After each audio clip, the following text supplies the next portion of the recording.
Hello दोस्तों, स्वागत है आप सभी का एक और नई वीडियो में। आज मैं आप सभी के लिए लेकर आ गया हूँ एक और बेहद खौफनाक कहानी लेकर। दोस्तों, अगर आपने अभी तक मेरे चैनल को सब्सक्राइब नहीं किया है तो अभी सब्सक्राइब कर लीजिए। इफ़ आपके साथ कभी कोई पैरानॉर्मल एक्टिविटी हुई है तो आप उसे स्क्रीन पर दिख रही मेरी इंस्टाग्राम आईडी के थ्रू मुझ तक पहुँचा सकते हो। आपकी स्टोरी सुनाने में मुझे बहुत ज़्यादा खुशी होगी। अब हम लोग बढ़ते हैं आज की कहानी की तरफ। मैं आपको अपना नाम नहीं बताना चाहता। ये जो घटना मेरे साथ घटी है, इसे सुनकर हो सकता है आप में से बहुत लोग मुझे जज करने लगो, और इसीलिए मैं आपको अपने रहने या फिर कोई और प्राइवेट इन्फॉर्मेशन नहीं दूंगा। अब मैं स्टार्ट करता हूँ। दरअसल मैं और मेरी वाइफ कुछ टाइम पहले ही एक नए अपार्टमेंट में शिफ्ट हुए थे। उससे पहले हम दूसरी सिटी में एक खूबसूरत लेक के पास रहा करते थे। एक्चुअली जिस जगह पर हम तब रहते थे वो मेरी वाइफ का 3 साल का सपना था। हम उस जगह को बिल्कुल भी नहीं छोड़ना चाहते थे, लेकिन ये बिल्कुल ज़रूरी था। मेरी वाइफ का नाम जेसिका है। हम लोग अपने उस वाले घर में बहुत ही ज़्यादा खुशी के साथ रह रहे थे कि तभी मेरा ट्रांसफ़र हो गया। अब क्योंकि मैंने कई तरीके के लोन भी ले रखे थे और मेरे पास और कोई दूसरी नौकरी थी नहीं, तो मुझे मजबूरन उस जगह से शिफ्ट करना पड़ा। उस जगह पर जेसिका भी जॉब करती थी, लेकिन मुझे मजबूरन उसकी जॉब छुड़वा कर उसे अपने साथ इस जगह पर लाना पड़ा। इस मैटर पर हम लोगों की बहुत ज़्यादा लड़ाई हुई, लेकिन आखिरकार जेसिका को मेरी बात माननी पड़ी। शिफ्ट करने के कई हफ्तों तक तो हम दोनों के बीच में बहुत ज़्यादा लड़ाई होती थी, क्योंकि वो दिन भर घर में अकेली रहती थी, उसके पास कोई काम नहीं था। और जिस तरीके के उस टाइम पर हमारे झगड़े होते थे, मुझे ऐसा लगता था कि बस हमारा रिश्ता पहले ऐसा नहीं हो पाएगा। शिफ्ट करने के 1 महीने बाद तक ऐसा लगने लगा कि चीज़ें कुछ ठीक हो रही हैं।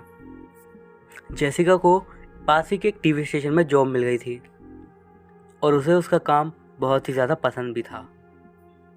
ऐसा लग रहा था कि लाइफ फिर से एक बार ट्रैक पर आ रही है, लेकिन तभी वो सब शुरू हो गया। नींद में बोलना। अब जब सबसे पहले उसका नींद में बोलना स्टार्ट हुआ रात में, तो मुझे ज़्यादा हैरानी नहीं हुई, क्योंकि वो अक्सर परेशान रहती थी और बहुत ज़्यादा स्ट्रेस लेती थी, और उससे पहले भी ऐसा हो चुका था। और सबसे पहले तब हुआ था जब हमारी शादी नई नई हुई थी। अब क्योंकि शादी के टाइम पर जब ऐसा हुआ था तो अगले दिन मैं उस पर खूब हंसा था, जिससे हमारी अच्छी खासी लड़ाई हो गई थी। लेकिन इसीलिए जब इस बार जेसिका को नींद में बोलना स्टार्ट हुआ तो मैंने उसे इस बारे में कुछ भी नहीं बताया और चुपचाप अपने काम से काम करता रहा। लेकिन ये चीज़ लगातार होती जा रही थी। मुझे अजीब लगता, लेकिन मैं फिर इग्नोर कर रहा था। और उसके कुछ टाइम बाद ही जेसिका की जो जॉब थी टीवी स्टेशन में, वो एंड हो गई, और इसी के साथ फिर से जेसिका और मेरा झगड़ा स्टार्ट हो गया था। रात के समय वो अचानक से चिल्ला देती, और ऐसा चिल्लाती कि मैं बहुत बुरी तरीके से डर जाता था। एक रात तो उसकी ये चीखें अचानक से आंसुओं में बदल गए और वो बहुत ज़ोर ज़ोर से चिल्लाने लगी। और यकीन मानिए, उसके बाद जो उसने कहा उस पर मुझे यकीन भी नहीं हुआ, और शायद कोई भी हस्बैंड नहीं सुन पाएगा कि उसकी वाइफ ऐसे कहे। मेरी पत्नी ने चिल्लाते हुए कहा, काश तुम मर गए होते। ये सब वो नींद में कह रही थी। मुझे पता था कि वो सो रही है, पर फिर भी मैं अपने आप को कंट्रोल नहीं कर पाया, और मैंने उससे पूछ ही लिया, किसकी बात कर रही हो, कौन मर गया होता। और मुझे बहुत ज़्यादा हैरानी हुई कि उसने जवाब दिया, तुम। ये बहुत ही ज़्यादा अजीब और डरावना है कि कोई अपने ही हस्बैंड को मरा हुआ चाहे आप सो भी क्यों ना रहे हो। और मैंने उससे पूछा, क्यों, क्या कह रही हो ये तुम। उसका जो जवाब था उसे सुनकर मैं बहुत ही ज़्यादा शॉक हो गया। तुम मेरी ज़िंदगी बर्बाद कर रहे हो। बेशक वो ये सब अपने सबकॉन्शियस माइंड में कह रही थी, बेशक अपनी नींद में कह रही थी, लेकिन ये ऐसे वर्ड्स थे जिन्हें सुनकर मैं एक बार को सेल्फ जजमेंट पे आ गया था। एक सेकंड को तो मैं खुद सोचने लगा कि क्या मैं उसके साथ कुछ गलत कर रहा हूँ क्या। इसके बाद वो पूरी रात एकदम चुपचाप बैठी रही और मैं उसके पास में ही जागता रहा। उस रात की बात से मेरी रात की नींद ही चली गई थी। मुझे तो यकीन भी नहीं हो पा रहा था कि मेरी वाइफ चाहती है कि मैं मर जाऊं। पिछले कई दिनों से वो रात में उठती चीखती, लेकिन ये सबसे ज़्यादा बुरा था। अगले दिन सुबह सुबह मैं सोच रहा था उससे इस बारे में बात करूं, लेकिन मुझे फिर यही लगा पर वो क्या रिएक्ट करेगी, और वो वैसे ही बहुत ज़्यादा स्ट्रेस लेती है, तो इस बारे में मुझे उससे बात नहीं करनी चाहिए, या फिर इससे ये भी हो सकता है कि हमारा झगड़ा ही हो जाता। और इसीलिए मैंने अपना मुंह बंद रखा। और उसी रात में उसकी चिल्लाना बिल्कुल बंद हो गया था। रात के 1 बज गए थे और मैं यही सोच के अब तक सोया भी नहीं था। लेकिन तभी जैसे ही मेरी आंखों में नींद आने वाली थी, तभी एक बार फिर से उसने सोते हुए ही बोलना शुरू कर दिया। कभी कभी मैं सोचती हूँ कि ये कैसे करूँ। उसकी ये बात सुनते के साथ ही जो मेरी हल्की सी नींद थी वो गायब हो गई, और वो बोलती रही, जब तुम सो रहे होगे मैं उठूँगी और किचन में जाऊँगी। मुझे नहीं पता वो किस बारे में बात कर रही थी, पर वो जिस तरीके से बात कर रही थी ऐसा ही लग रहा था कि वो मेरे से बोल रही हो। इसके बाद उसने जो जो बोला वो काफ़ी ज़्यादा बड़बड़ाते हुए बोला। मतलब एग्जैक्टली तो मैं नहीं समझ पाया, लेकिन जो जो मेरे को समझ में आया वो बहुत ज़्यादा डरावना था। किचन में जाऊंगी, चाकू बार बार मारूंगी, पूरे बेड पर खून, अब तुम मेरी ज़िंदगी बर्बाद नहीं कर सकते। हाँ, मेरी पत्नी मुझे मारने का प्लान कर रही थी, बेशक नींद में ही क्यों ना। ये बहुत ही ज़्यादा भयानक था मेरे लिए। मैं ये नहीं कह रहा कि अपने सपने में मैंने कभी भी अजीब चीज़ें नहीं देखी, लेकिन जो ही उसके साथ हो रहा था ये बहुत ज़्यादा डरावना था। ऐसे ही उसका नींद में बोलना कई हफ्तों तक कंटिन्यू रहा। मुझे भी रोज़ की आदत सी लग गई थी, रात में उठूं और उसके पास बैठकर उसकी शब्द सुनूं, उसकी वो लाइन्स सुनूं, उसके अंदर की वो नफ़रत सुनूं जो कि उसके अंदर है मेरे लिए। धीरे धीरे 1 महीना बीता और फिर 2 महीने बीत गए, लेकिन जेसिका ठीक नहीं हुई। हर रात उसका सेम रूटीन था, सोते हुए अचानक से कुछ न कुछ बोलने लगना, और हर रात वो मुझे हर्ट करने के लिए ही सो जा करती थी। तब इस सब की मुझे आदत हो गई थी, लेकिन एक रात फिर जो उसने कहा उसने सब कुछ बदल के रख दिया। मेरी पत्नी जैसे ही सोई उसके थोड़ी देर बाद उसने वो शब्द बोले जिनसे मेरा दिल उतर गया। मैंने तुम्हारी वजह से अपना बच्चा खोया है। उसकी ये बात सुनते के साथ ही मैं बहुत ही ज़्यादा उदास हो गया और मुझे बहुत ही ज़्यादा बुरा सा लगने लगा। मैंने फ़ौरन कहा कि क्या कहना चाहती हो। काफ़ी देर तक एकदम चुप रही वो, और उसके बाद उसने आंसर दिया, ये तुम्हारा आइडिया था कि हमारे बच्चे होंगे। तुमने तुमने मेरे अंदर जान फूकी, और देखो आज मैं अकेली हूँ। उसकी इस लाइन से मैं अंदर तक हिल गया था। आपको थोड़ा पहले के बारे में बता दूँ। दरअसल जेसिका शादी के बाद नहीं चाहती थी कि हमारे बच्चे हों, लेकिन मुझे बच्चों से बहुत ज़्यादा लगाव था और मैंने ही उसे एक बच्चे के लिए मनाया भी था। जेसिका प्रेग्नेंट थी और तकरीबन प्रेगनेंसी के 6 महीने बाद मिसकैरेज हो गया उसे, और उस बात से मैं आज तक अनजान था कि उसके मन में इतना ज़्यादा जहर भर गया था इसी बात के लिए। उसकी ये बातें सुनकर मेरी आंखों से भी आंसू आ गए थे, लेकिन फिर उसने एक बार फिर से बोलना शुरू करा, मैं वादा करती हूँ मैं तुम्हें जान से मार दूँगी। उस रात वो काफ़ी देर तक बस यही लाइन बार बार बोलती रही। उसकी ये धमकी बेशक उसने नींद में दी हो, लेकिन मुझे बहुत ही ज़्यादा अजीब लग रहा था। ये धमकी दिए हुए तकरीबन 1 हफ्ते से ज़्यादा हो गया था उसे। वैसे तो मुझे लगता था कि ये शायद उसके बस स्ट्रेस या फिर और ज़्यादा परेशान होने का ही नतीजा है, लेकिन अब हालात बहुत ज़्यादा ख़राब हो गए थे। मैं पूरी पूरी रात जागता था, हर वक्त एकदम सतर्क रहना पड़ता था मुझे, क्योंकि अब वो नींद में चलने लगी थी। शुरू में तो जब ये पहली पहली बार हुआ तो मुझे लगा शायद वो सो के उठी है और शायद बाथरूम में जाए, लेकिन थोड़ी देर में मुझे पता चल गया कि बात ये नहीं है। वो डेली रात में उठती और नींद में ही पूरे रूम में, पूरे घर में इधर से उधर घूमती रहती, और जिस तरीके से वो हिलती ऐसा लगता कि शायद वो कुछ ढूंढती थी। जब मैं उसका नाम लेकर उसे बुलाता तो वो आंसर नहीं देती कुछ भी। मैं कोशिश कर रहा था खुद को शांत रखूं, लेकिन हैरानी की बात ये थी कि कभी भी वो नींद में चली नहीं थी। और अब जब ये सब हो रहा था तो मैं काफ़ी ज़्यादा उससे डरा भी हुआ था। मुझसे अब और नहीं रहा जा रहा था। मैंने सोचा कि बाकी सारी बातों को छोड़ो, कम से कम मैं उसे उसके नींद में चलने के बारे में बताऊंगा। और अगले दिन मैंने ऐसा किया भी, और मुझे लगा शायद वो मुझे कुछ बताए, लेकिन उसने ऐसा नहीं किया। और जब मैंने उसे बताया तो वो इस बात पर हंसने लगी। उसे मेरी बात पर यकीन ही नहीं हुआ। इसके बाद रात में उसका बोलना और नींद में चलना बहुत ज़्यादा बढ़ गया था। लेकिन फिर एक रात वो नींद में चली भी और मेरे से बातें भी करी। जेसिका बेड पे से उठी। उसके उठने की वजह से मैं भी अलर्ट हो गया।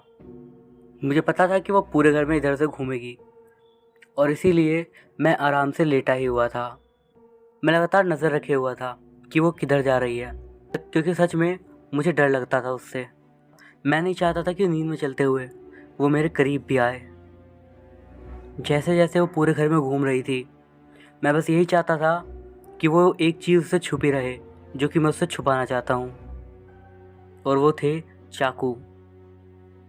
आपको ये सब मजाक लग सकता है, लेकिन मैं उससे इतना ज़्यादा डर गया था कि मैंने घर के सारे चाकू बाहर एक पिन्नी में बांध कर रख दिए थे, और मैं ऐसा हर रात करता था। मुझे पता था कि वो मुझे हर्ट नहीं करेगी, लेकिन कभी भी आप इतना भरोसा नहीं कर सकते। मुझे लगता था कि शायद वो चाकू ढूंढती है, लेकिन उसी रात तो वो घूमने के बाद मेरे पास आई और मेरे पास आकर खड़ी होकर अचानक से बोलने लगी, मेरा बच्चा कहाँ है। उसकी ये बात से मैं बहुत ज़्यादा हैरान रह गया। वो लगभग मेरे सामने आकर खड़ी हो गई थी, और मैंने उसे एक बार फिर से देखा। वो सो रही थी, पक्का सो रही थी। और फिर मैंने जाकर हिचकिचाते हुए उसकी बात का जवाब दिया, हमारा कोई बच्चा नहीं है। वो अचानक से थोड़ा कंफ्यूज सा हो गई, और उसने बहुत ही अजीब तरीके से कहा, तुमने मुझसे मेरा बच्चा ले लिया, छीन लिया तुमने मुझसे वो। फिर से वो मिसकैरेज के बारे में बात कर रही थी। मुझे इस बात से बहुत ज़्यादा दुख हुआ था कि उसे वो इस तरीके से लिए जा रही थी। मैंने तुमसे कुछ भी नहीं छीना। अंधेरे में उसका फेस मैं ध्यान से देख नहीं पा रहा था, लेकिन जब उसने ऐसा कहा तो उसके चेहरे पर एक बहुत ही क्रीपी स्माइल थी। तुमने मुझे ज़िंदगी दी और फिर छीन ली। मुझे सच में यकीन नहीं हो रहा था कि वो सो ही रही है या फिर कुछ और बात है, और मुझे सच में लग रहा था कि कुछ और बात है, कोई तो ऊपरी छाया है या फिर कुछ और। मैं बस चुपचाप बैठा रहा, और फिर उसने एक बार फिर से बोला, मैं तुम्हें जान से मार दूंगी। अगले दिन सुबह सुबह मैं पिछली रात की घटना से बहुत ही ज़्यादा परेशान था, और जेसिका ने मेरे फेस पर परेशानी भी नोटिस कर ली। और उसके बाद उसने आखिरकार मेरे पास आकर मुझसे पूछा, क्या बात है। मैं अपने आप को और ज़्यादा नहीं रोक पाया, और मैंने उसे स्टार्टिंग से लेकर एंड तक की एक एक घटना बता दी। जब मैंने उसे ये सब बताया तो एकदम चुप हो गई। वो एकदम चुपचाप खड़ी रही।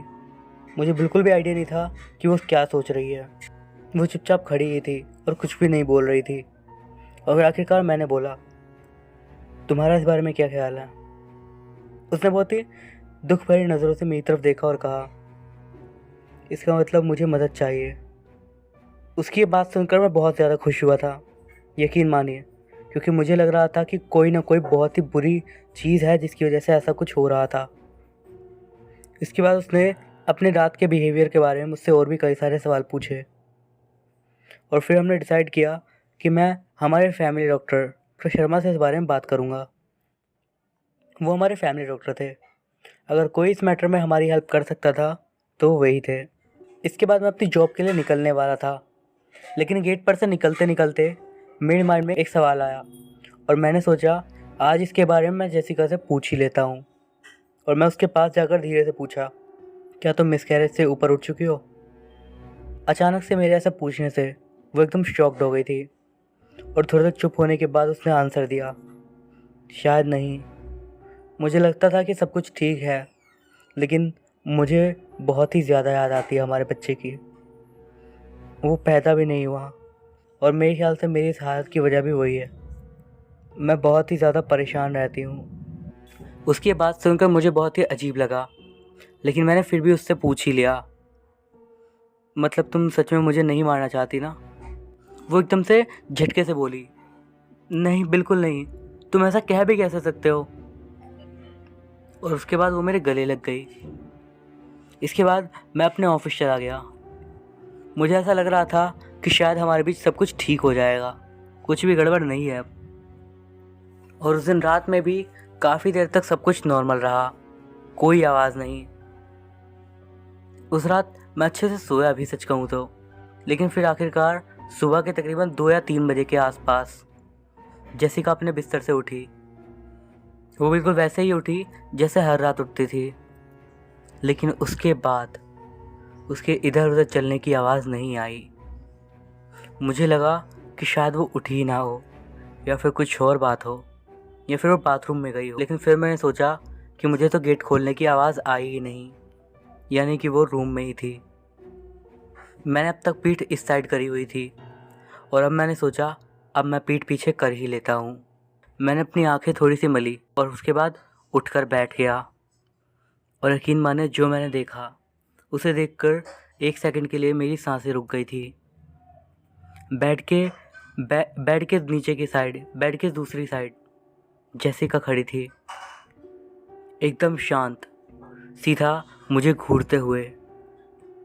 और मुझे देखते के साथ ही उसके मुंह से यही शब्द निकले, मैं तुम्हें जान से मार डालूंगी। मैं 1 सेकंड को तो बहुत ज़्यादा डर गया था, लेकिन फिर भी मैंने ऐसे ही कहा, तुम नींद में हो, जल्दी बेड पर आओ और सो जाओ। लेकिन वो लगातार मुझे घूरती रही और उसके बाद जो उसने कहा, उसके वो वर्ड्स मैं कभी नहीं भूल सकता, मैं जगी हुई हूँ। जब उसने ऐसा कहा तब तो मैं एकदम चुप हो गया और एकदम सदमे में चला गया। कुछ देर बाद जाकर मैंने बोला, जग रही हो से तुम्हारा क्या मतलब है? और फिर उसने बहुत ही अजीब तरीके से जवाब दिया, हाँ मैं जग रही हूँ। और यही नहीं, मैं हर उस रात जग रही थी जब तुमने मुझे सोते हुए सुना। मुझे बिल्कुल भी यकीन नहीं हो रहा था कि वो क्या कह रही है। मैं चाहती थी कि तुम मुझसे डरो, मैं चाहती थी कि तुम वैसा फील करो जैसा मैं इतनी रातों से फील करती आ रही हूँ, तब से फील कर रही हूँ जब से तुमने मुझसे शादी करी है। तुम ये क्या कह रही हो? मेरी ये बात सुनते के साथ ही वो अचानक से नीचे बैठ गई और रोने लगी। मुझे बच्चा नहीं चाहिए था, नहीं चाहिए था मुझे कोई बच्चा, मुझे ऐसा कुछ भी नहीं चाहिए था। लेकिन मैंने अपने आप को मनाया, सिर्फ तुम्हारी वजह से। तुम्हारी वजह से मैंने अपनी ज़िंदगी ख़राब कर ली। तुम्हारी वजह से मैं डूबती चली गई, इतना डूब गई कि अब मैं सांस भी नहीं ले पा रही हूँ। मैं उसकी एक एक बात सुन पा रहा था और मेरे पास उसकी किसी भी बात का कोई जवाब नहीं था। मैं नहीं जानता था उससे क्या कहूँ, मैं नहीं जानता था उसकी कैसे मदद करूँ। जब से मेरा बच्चा मैंने खोया तब से सब कुछ बदल गया। मैं मर चुकी थी अपने बच्चे के मरने के बाद, ज़िंदगी नर्क बन गई थी मेरी। मेरे सपने, मेरी प्रायोरिटी, मेरी इमोशंस, मेरी फीलिंग्स सब बदल गए थे।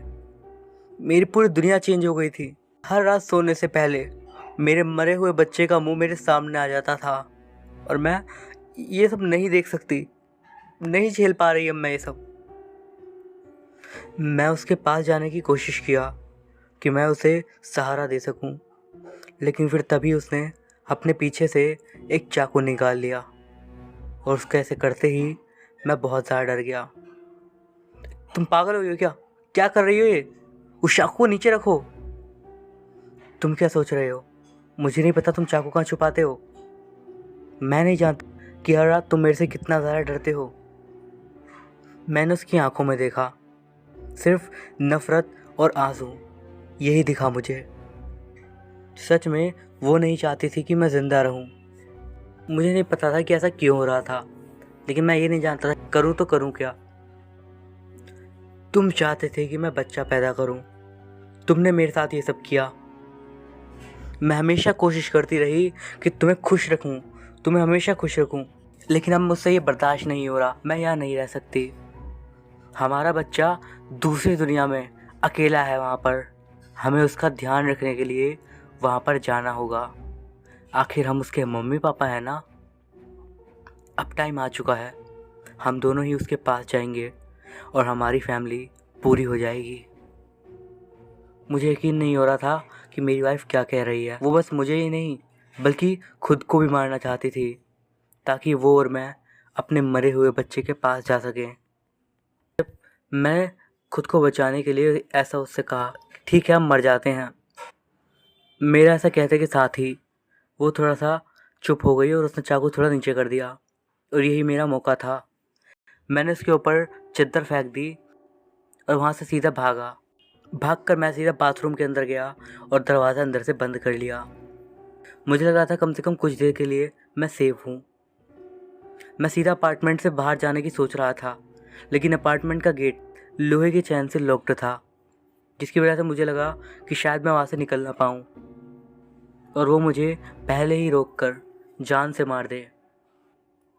और इसीलिए बाथरूम में फंसे रहना एक बार को थोड़ा ठीक था। वो भागकर बाथरूम के पास आई और गुस्से में उसने कई बार दरवाज़ा पीटा, और जैसे ही उसे ये रियलाइज़ हुआ कि दरवाज़ा बंद है, वो ज़ोर ज़ोर से चिल्लाने लगी और दरवाजे पर ज़ोर ज़ोर से और मारने लगी। ये सब तकरीबन 4-5 मिनट तक लगातार चलता रहा और फिर वो नीचे बैठ गई और दीवार के सहारे लगकर फिर से रोने लगी। तुम नहीं चाहते ना हम अपने बच्चे को देखें? तुम नहीं जानना चाहते कि वो लड़का था या फिर लड़की? मैं पक्का कह रही हूँ, वो एक लड़का था। मैं उसे देख पा रही हूँ, हमारा बेटा। उसकी आंखें बिल्कुल तुम्हारी तरह हैं, पर पता नहीं क्यों उसकी आंखें लाल हैं। तुम उसे नहीं देख पाते क्या? तुम नहीं चाहते कि मैं और तुम उसके पास चले जाए? मैंने कोई भी जवाब नहीं दिया। उसकी ये लाइन सुनकर मैं अंदर तक झन्ना गया था। उसे हमारा मरा हुआ बेटा दिखाई देता था। जेसिका उस हद तक मेरे से दूर जा चुकी थी, शायद जहाँ से मैं उसे कभी भी वापस नहीं ला पाता। मुझे ये समझ नहीं आ रहा था कि आखिर मैं उस जगह से निकलूँ तो निकलूँ कैसे, क्योंकि वो मेरी बिल्कुल नहीं सुन रही थी। थोड़ी देर बाद उसने मेरे से बात करना बंद कर दिया। कुछ देर के लिए हल्की फुल्की उसकी रोने की आवाज़ आई, लेकिन उसके बाद एकदम शांति हो गई। पूरा अपार्टमेंट में एकदम सन्नाटा छा गया। एक सेकंड के लिए मुझे ऐसा लगा कि शायद वो सो गई है और ये मेरे भागने का बहुत अच्छा मौका है, लेकिन मुझे इस बात का भी डर था कि कहीं वो मेरा वेट ना कर रही हो, मेरा इंतज़ार कर रही हो कि मैं जैसे ही बाहर निकलूं वो मुझे जान से मार दे। 1 घंटा ऐसे ही बीत गया और फिर एक और। मैं बहुत ज़्यादा थक गया, लेकिन मैं सोना नहीं चाहता था, क्योंकि मुझे पता था कि वो इसी चीज़ का वेट कर रही है। मुझे लेकिन इतना पता था कि अभी या फिर कुछ देर बाद मैं सो ज़रूर जाऊंगा। और आखिरकार मैंने डिसाइड कर लिया कि अब मैं निकल कर बाहर जाता हूँ। मैंने खुद को पूरी तरीके से तैयार कर लिया, अपने मुंह को पानी से थोड़ा सा धोया। मैंने सीधा दरवाज़ा खोला। मुझे 3 रूम्स क्रॉस करने थे। मुझे हॉल में वो कहीं भी नहीं दिखी और बेडरूम का दरवाज़ा लॉक था, जिससे मुझे लगा शायद उसने अपने आप को अंदर बंद कर लिया है। और इस बारे में ज़्यादा ना सोचते हुए मैं और आगे चला गया। लिविंग रूम के पास से निकलते हुए मैं सीधा मेन डोर के पास गया। जैसे ही मैं गेट खोलने ही वाला था कि तभी जेसिका ने मेरे ऊपर छलांग मार दी और एक चाकू उसने सीधा मेरी पीठ पर घुसा दिया। मैं ज़मीन पर गिर गया और मेरी बॉडी से खून बहने लगा। जैसे ही उसने मेरे को चाकू मार दिया, उसके बाद उसने कहा, हमारा बच्चा बहुत खुश होगा। उसने बेशक सोचा होगा कि शायद वो मेरे को एक बार में मार दे, लेकिन ऐसा नहीं था। मुझे बहुत ज़्यादा दर्द हो रहा था हिलने में, लेकिन मैं फ़ौरन उठकर बेडरूम की तरफ भागा। जानबूझकर मैं बेड पे जाकर बेड के ऊपर चढ़ा, वो भी फिर मेरे पीछे पीछे बेड पर चढ़ी, और जैसे ही मैं बेड से नीचे कूदा, मैंने उसे ज़ोर से लात मारी ताकि वो नीचे गिर जाए। उसे गिराने के बाद मैं फ़ौरन मेन गेट की तरफ भागा। बहुत ही मुश्किल से मैंने दरवाज़ा खोला और आखिरकार मैं अपने अपार्टमेंट से बाहर निकल गया। फ़ौरन ही भागकर मैं अपने पड़ोसी के घर गया और जल्दी से उसके घर का गेट पीटा। वो शायद उस टाइम पर जाग ही रहा था और फ़ौरन उसने गेट खोल दिया।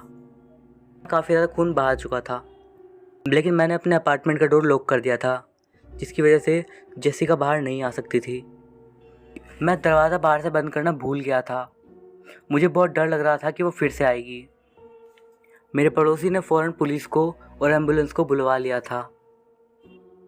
मेरी वाइफ के नज़रिए से देखें तो वो घर से भाग सकती थी, लेकिन वो वहाँ से नहीं भागी। और जब पुलिस वहाँ पर आई और सब लोग अंदर गए, तो हमने देखा कि उसने अपने हाथ की कलाई काट ली थी और पूरे फ्लोर पर उसका खून बह रहा था। उसे अपने बच्चे के पास जाने से कोई भी नहीं रोक पाया। आखिरकार जैसा वो चाहती थी उसने वैसा कर ही लिया। मुझे नहीं पता कि मैं कैसा फील करूं। बहुत ही ज़्यादा रो रहा था मैं, लेकिन अंदर ही अंदर एक अजीब सी खुशी थी कि आखिरकार उसे मेरे से आज़ादी चाहिए थी और उसे मिल गई। जो कुछ भी हुआ बेशक उसमें मेरी गलती थी, लेकिन मैंने नहीं सोचा था कि ऐसा कभी भी हो सकता है। शायद जेसिका अब जहाँ भी हो वो खुश होगी, अब उसे मेरे साथ नहीं रहना पड़ रहा। लेकिन एक ख्याल जो मेरे माइंड में अब भी आता है, क्या सच में सिर्फ दुखी होने की वजह से उसने सब किया, या फिर इस सब के पीछे कोई और बात थी, कोई राज जो कि उसी के साथ चला गया। ये मुझे आज तक नहीं पता चला।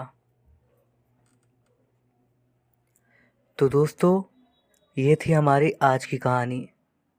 अगर आपको ये वीडियो अच्छा लगा हो तो इस वीडियो को एक लाइक ज़रूर कीजिएगा। मैं अभिषेक मिलता हूँ आपसे अगली वीडियो में। तब तक के लिए गुड बाय।